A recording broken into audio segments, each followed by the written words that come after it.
देखिए, मोदी जी को हर चीज़ के लिए दोष नहीं देना चाहिए, क्योंकि दोषी जनता भी है। जैसी जनता होती है वैसे ही नेता मिलते हैं।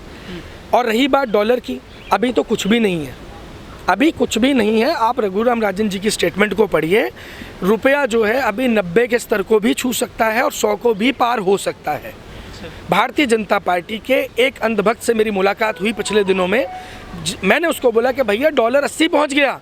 कहता भाई साहब, मोदी जी ने 18-18 घंटे काम करके 80 पहुंचाया है, अभी 18-18 घंटे ही काम करेंगे और 100 पहुंचा के मानेंगे।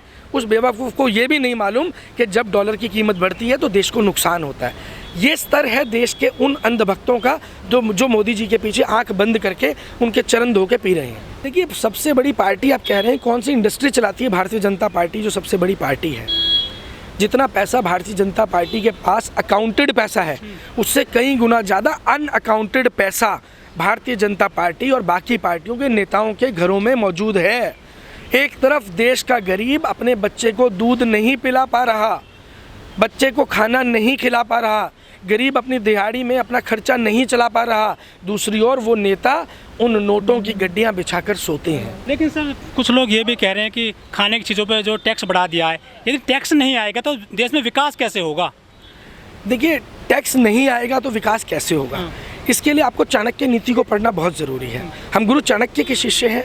गुरु चाणक्य ने से जब एक बार संवाद हो रहा था चंद्रगुप्त का, तो उन्होंने एक सवाल पूछा। आपकी बात का पूरा जवाब आएगा इसके अंदर। चंद्रगुप्त ने सवाल पूछा कि गुरुदेव, मैं राज्य के अंदर, अपने राज्य के अंदर लोगों के वेलफेयर की एक्टिविटी करना चाहता हूँ, तो आप मुझे बताइए, क्या मैं टैक्स की दर को बढ़ा दूँ या टैक्स के दायरे को बढ़ा दूँ, कि जिन चीज़ों पर टैक्स नहीं लगता, खाने पीने की चीज़ों की, उसके ऊपर भी टैक्स लगा दूँ? तो चाणक्य ने बड़ा ही सुंदर जवाब दिया। वो आज वाला कोई टकला चाणक्य नहीं है जो दलाल है, वो चाणक्य नहीं थे, गुरु चाणक्य थे। उन्होंने एक बहुत सुंदर जवाब दिया। वो जवाब क्या था कि अगर तुम सही मायने में टैक्स की कलेक्शन को बढ़ाना चाहते हो तो ऐसी संभावनाएं पैदा करो कि देश के, राज्य के व्यापारियों का व्यापार दुगना हो जाए। जब उनका व्यापार दुगना हो जाएगा तो आपकी टैक्स की कलेक्शन अपने आप दुगनी हो जाएगी। तो टैक्स का दायरा बढ़ाने से कलेक्शन नहीं बढ़ता है, आपको वो संभावनाएं पैदा करनी पड़ेगी। आपको अपने व्यापारी का, अपने किसान का, अपने युवाओं को रोज़गार देने का, उन सब संभावनाओं को एक्सप्लोर करना पड़ेगा, खोलना पड़ेगा, जिनसे उनकी जेब में पैसा आए। जब उनकी जेब में पैसा आएगा तो आपको टैक्स अपने आप आएगा, जिसके लिए आपको खाने पीने की चीज़ों पर टैक्स लगाने की ज़रूरत नहीं पड़ेगी।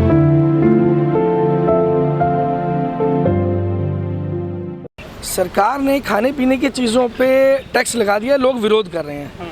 कहाँ कर रहे हैं विरोध? लोग तो विरोध नहीं कर रहे हैं।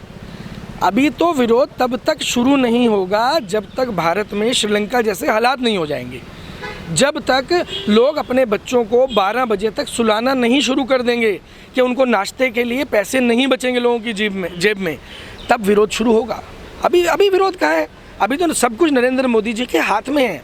अभी तो कोई स्थिति बिगड़ी थोड़ी ही है। बेरोज़गार बैठे हैं हमारे देश में, मतलब हमें बेरोज़गारी दिख रही है, सरकार को नहीं दिख रही है। तो एक्चुअल में हम ये मान के चल रहे हैं कि देश में बेरोज़गारी भी नहीं है। भाई, जब बेरोज़गार रोड पे आएगा, जब लोग, जनता जाके नेताओं से सवाल पूछेगी, नेताओं के घरों में जाएगी, उससे हिसाब पूछेगी कि तू साइकिल पे चलने वाला नेता, जिसके पास 1000 रुपये की साइकिल होती थी, आज 4-4 करोड़ की 10 गाड़ियाँ घर में खड़ी करके बैठा है, कहाँ से आया ये पैसा? कहाँ से आया ये हराम का माल? ये जनता का पैसा है। तो जनता को अपना हिसाब लेना होगा। अगर जनता अपना हिसाब नहीं लेगी तो उस स्थिति के अंदर ये स्थिति जो है ऐसी बिगड़ती चली जाएगी। अभी तो GST शुरू हुआ है, अभी आप देखते जाइए, वो नौबत आएगी। आज श्रीलंका में जो मैंने आपको बात रखी, मैं पूरी भी कर देता हूँ। श्रीलंका के अंदर आज वहाँ के लोग अपने बच्चों को 12 बजे तक सुला रहे हैं। उसका कारण ये है कि उनको एक वक्त का खाना कम देना पड़े। इस स्थिति में हम पहुँच चुके हैं। और आज भारत की बात करें तो अदानी जी देश के, विश्व के 4थे नंबर के रईस बन गए हैं, और हमारा देश जो है वो नाइजीरिया से भी पीछे चला गया।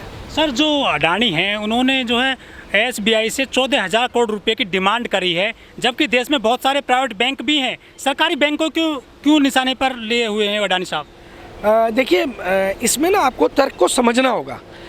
प्राइवेट बैंक सरकार के दबाव में कुछ बैंक आ भी जाते हैं, कुछ बैंक नहीं भी आते हैं, लेकिन सरकारी बैंक के अंदर जिस व्यक्ति को नौकरी करनी है उसे सरकार की बात को मानना होगा।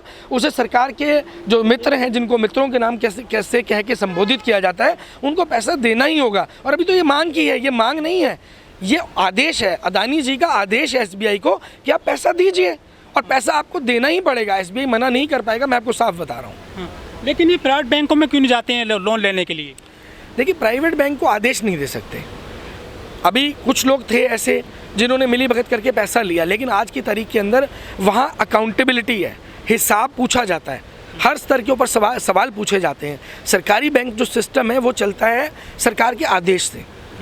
आरबीआई से जब 1.25 लाख करोड़ रुपए निकाला गया तब भी आपने ये सवाल नहीं पूछा। अगर आप 1.25 लाख करोड़ जिस वक्त निकाला गया, किसका पैसा था वो देश की जनता का पैसा था। देश की जनता के पैसे को निकालने के लिए सरकार आदेश कैसे पारित कर सकती है? वो एक इमरजेंसी फंड होता है जो युद्ध के समय में काम आता है। देश में जब कोई आपातकाल आता है तब वो यूज़ होता है। लेकिन यहाँ क्या स्थिति हो रही है? सरकार आदेश पास करती है और पैसा निकाल लेती है। सरकार मालिक नहीं है देश की। भाई, आपके व्यूअर्स को समझना पड़ेगा कि सरकार मालिक नहीं है। सरकार जो है केवल और केवल ट्रस्टी है। देश की जो असली मालिक है वो देश की जनता है। आज की तारीख के अंदर जो देश की असली मालिक जो जनता है उसको भिखारी बना दिया गया है, उसको लाइनों में लगाया जा रहा है, उसको कोई इलाज नहीं मिल रहा, उसको शिक्षा का प्रबंध नहीं किया जा रहा। हर तरीके से मालिक को एक भिखारी बना दिया गया है। और बात करें जिस और नेताओं की जो अपने आप को जनसेवक कहते हैं, जो बड़े बड़े ऑफिसर्स हैं जो खुद को जनसेवक कहते हैं, वो लोग राजा बनकर कुर्सी पर बैठे हैं, मालिक की कुर्सी पर नौकर बैठे हैं। देखिए, आप जो कह रहे हैं ना, एक हाइपोथेटिकल क्वेश्चन है। आज अगर हमें सही स्थिति जाननी है तो हमें गरीब मजदूर जो सबसे अंतिम छोर है, जिसके बारे में हमेशा महात्मा गांधी ने बात की कि अंतिम छोर पर बैठे हुए व्यक्ति को अगर लाभ नहीं पहुंच रहा तो वो सुविधाएं नहीं है। आज की तारीख के अंदर आप यहाँ भी देख सकते हैं, जो लोग फुटपाथ पर बैठे हैं, जो लोग फुटपाथ पर सो रहे हैं, वो अपनी मर्जी से नहीं सो रहे हैं भाई, वो खुशी से नहीं सो रहे हैं। अगर आप जो लोग कांवड़ लेकर जा रहे हैं, कांवड़ लेकर जाना मैं उसको गलत नहीं कहता हूँ, लेकिन क्या आप केवल कांवड़ ले जाने के लिए जिंदा हैं? ये एक सवाल है। आप पूरा साल आप सब कुछ करें, काम धंधा करें, या पूरा साल कुछ भी ना करें और आप सिर्फ कांवड़ को लेकर जाने और लेकर आने के लिए जिंदा हैं? नहीं, आपकी बहुत सी जिम्मेदारियां हैं, आपका बहुत सारा धर्म है। धर्म क्या है? अपने बच्चों की परवरिश करना आपका सबसे बड़ा धर्म है। अपने परिवार को संभालना आपका सबसे बड़ा परम कर्तव्य है। जो हमारे बड़े धर्म हैं उनको हम ना निभाकर, देश के प्रति जो हमारा धर्म है उसको हम ना निभाकर, हम केवल जाति, धर्म और जो चीज़ें हमें बांटने का प्रयास करती है, हम केवल उनके अंदर भटकर रह गए। पहले तो मैं आपके चैनल के माध्यम से जो हमारी नई राष्ट्रपति बनने जा रही हैं, मैं उनको बहुत बहुत बधाई देना चाहता हूँ। दूसरी ओर आपके सवाल का जो जवाब है वो भी देना चाहूँगा। जैसे रामनाथ कोविंद जी के राष्ट्रपति बनने पर दलितों का उत्थान हो गया है, वैसे ही आदिवासियों का उत्थान भी होने वाला है। ये आपके सवाल का लगभग मोटा मैं जवाब दे रहा हूँ। और यही होगा जो पहले हुआ है। दलितों के साथ में क्या नहीं हो रहा है? देश के अंदर मुनादी करवाई जाती है, कभी उनकी बेटियों के साथ में सब कुछ होता है। मूंछ भी काट दी जाती है, सिर भी मुंडवा दिया जाता है। और अभी उत्तर प्रदेश के एक जो मंत्री हैं वापस देखो, वो लीपापोती की जाती है ना, लेकिन लीपापोती ज़्यादा दिन नहीं चलती है। मैंने पीछे भी बयान दिया था कि अब ये जो चीज़ शुरू हो चुकी है, आज दलितों ने अपने उन नेताओं से सवाल पूछने शुरू कर दिए हैं जिनको भारतीय जनता पार्टी ने अपने अंगूठे के नीचे दबा कर रखा हुआ था। लेकिन मोदी जी तो कहते हैं कि मेरे दलित भाइयों को मत मारो, चाहे मुझे शूट कर दो। 2016 का बयान है। 2019 में जाते हैं लखनऊ में, सफाई कर्मियों के पैर धोते हैं। और क्या चाहिए आपको? देखिए, फ़ोटो खिंचवाने के लिए ढोंग और ढकोसला करना नरेंद्र मोदी से सीखा जा सकता है। एक बहुत अच्छे एक्टर हैं और मुझे लगता है कि उनको फिल्में ज़रूर रिलीज़ करनी चाहिए, फिल्मों में ज़रूर जाना चाहिए नरेंद्र मोदी को, क्योंकि जिस हिसाब से वो एक्टिंग करते हैं मुझे लगता है कि कहीं जो भी वो फिल्म करेंगे वो फिल्म अच्छी चलेगी, कम से कम अंधभक्तों के बीच में तो चलेगी। पृथ्वीराज चौहान जैसी या जो एक दूसरी मूवी थी झांसी की रानी, वो उस तरीके से फ्लॉप नहीं होगी। तो नरेंद्र मोदी जी को मूवी ज़रूर करनी चाहिए, एक अच्छे एक्टर का रोल अदा करना चाहिए और बहुत अच्छे से वो मूवी बनेगी।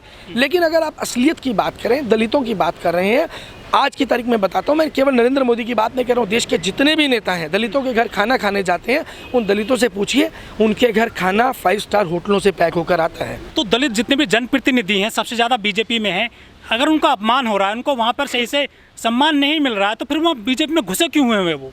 देखिए, विकल्प नहीं है, विकल्प नहीं था। अच्छा। आज एक पूरे देश में एक राजनीतिक क्रांति खड़ी हो रही है। आप फेसबुक पर भी एक पेज ढूंढ सकते हैं, पॉलिटिकल रिवॉल्यूशन 2024 में ही भाजपा गई।